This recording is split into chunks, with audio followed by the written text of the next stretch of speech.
ನಮಸ್ಕಾರ ಎಲ್ಲರಿಗೂ. ಎಲ್ಲ ಹೆಂಗಿದ್ದೀರಾ? ಎಲ್ಲರೂ ಆರಾಮಾಗಿದ್ದೀರಾ ಅಂತ ಅನ್ಕೋತೀನಿ.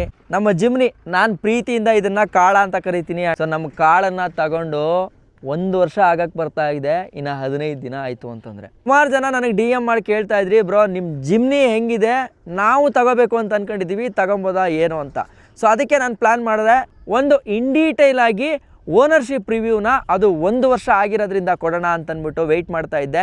ಈಗ ಇನ್ನೇನು ಆಲ್ಮೋಸ್ಟ್ 1 ವರ್ಷ ಆ್ಯನಿವರ್ಸರಿ ಆಗ್ತಾ ಇರೋದ್ರಿಂದ ಫುಲ್ಲು ವೀಡಿಯೋ ನನ್ನ ಯೂಟ್ಯೂಬ್ ಚಾನಲ್ ಕಿತ್ತಡಿ ಕಿರಣಲ್ಲಿ ಹಾಕಿದ್ದೀನಿ, ನೋಡಿ. ನಾನು ಅದರಲ್ಲಿ ನನ್ನ ಕಂಪ್ಲೀಟ್ ಎಕ್ಸ್ಪೀರಿಯೆನ್ಸನ್ನು ಇದರ ಬಗ್ಗೆ ಹಂಚ್ಕೊಂಡಿದ್ದೀನಿ. ಆ್ಯಂಡ್ ನೀವೇನಾದರೂ ಈ ವರ್ಷ ಜಿಮ್ನಿ ಕಾರ್ ತೊಗೋಬೇಕು ಅಂತ ಅಂದ್ಕೊಂಡಿದ್ರೆ ನಿಮ್ಗೆ ಅದರಲ್ಲಿ ಕೆಲವೊಂದು ಕ್ಲಾರಿಟಿಗಳು ಸಿಕ್ಬಿಡುತ್ತೆ. ಈ ಕಾರ್ನ ತಗೋಬೇಕಾ ಬೇಡವಾ, ಅಥವಾ ಇದು ಹೆಂಗೆ ನನಗೆ ಸೆಟ್ ಆಗುತ್ತಾ ಏನು ಅಂತ ಡೌಟ್ ಇತ್ತು ಅಂತಂದರೆ ಈ ಜಿಮ್ನಿನ 16,000 ಕಿಲೋಮೀಟ್ರ್ ಓಡಿಸಿರ್ತಕ್ಕಂಥ ಫುಲ್ಲು ಎಕ್ಸ್ಪೀರಿಯೆನ್ಸ್ನ ಅದರಲ್ಲಿ ಹಾಕಿದ್ದೀನಿ. ಆ್ಯಂಡ್ ಜೊತೆಗೆ ಇನ್ನೂ ಏನಾದರೂ ಡೌಟ್ ಇತ್ತು ಅಂತಂದರೆ ಅಲ್ಲಿ ಕಮೆಂಟ್ ಬಾಕ್ಸಲ್ಲಿ ಹಾಕಿ ನಾನು ನಿಮಗೆ ಆನ್ಸರ್ ಮಾಡೋಂಥ ಪ್ರಯತ್ನ ಮಾಡ್ತೀನಿ. ಇಷ್ಟು ಹೇಳ್ತಾ ನಾನು ನಿಮ್ಮ ಕಿತ್ತಡಿ ಕಿರಣ್. ಜೈ ಹಿಂದ್, ಜೈ ಕರ್ನಾಟಕ ಮಾತೆ.